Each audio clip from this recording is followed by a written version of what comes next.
Welcome to IBM's Tennis Insights with myself, Cara, and seven-time Grand Slam champion Mats Wilander. Today we're going to preview the men's final between Roger Federer and Novak Djokovic. Federer now has a chance to reach an unprecedented 8 Wimbledon titles, and his run to the final has been superb. But the world number one now stands in his way, and the last time Federer and Djokovic met here at SW19, it was the 2014 final, and Djokovic came out on top. So Mats, can we expect a repeat of last year or something a bit different?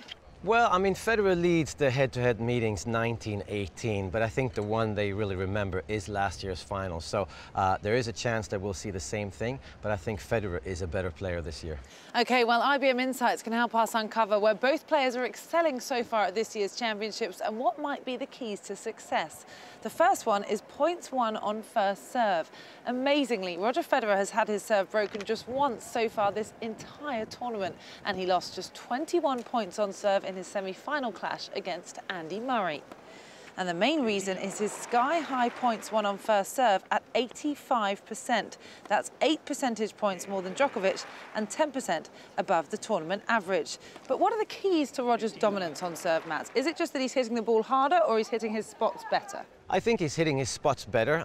He is also dividing his serve. He goes wide in the deuce court as often as he goes down the tee, and the same thing in the ad court. And he also backs it up with his forehand. So if he gets the first serve in, if he doesn't get the free point, he wins it with his forehand. OK, well, what about backhand winners? With Federer's serve being so dominant, Djokovic will be looking to rely on his backhand more than ever if he's to derail his opponent.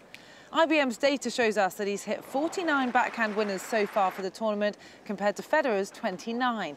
And it was a shot for him to rely on in last year's final too, with 18 winners on that side to Federer's 4. So the figures show us it's more productive than Federer's backhand. Will Djokovic look to try and draw his opponent then, Mats, into these backhand-to-backhand exchanges? Well, he's going to try for sure, but in last year's final he had 4 times more winners than Federer, and this year through the championships he only has twice as many. So Federer's backhand is better. He hits it a little flatter and he hits way more winners. Well, our final insight to talk about, Cara of IBM's data, is serve and volleying. While Djokovic might employ his backhand, Federer is likely to do some serve and volleying as well. And when he employs his tactics, he tends to win 8 out of 10 points. But Djokovic does like to sprinkle it into his game as well. The numbers show us that Federer has served and volleyed almost 7 times as much as Djokovic in this year's championships. But when the Serb does come forward quickly, he can be equally effective. Despite trailing in points won this year, data from 2014 shows us that the world number one was actually 10% more effective than Federer when he employed this tactic in last year's final. So with that in mind, Mats, should Djokovic look to serve and volley more?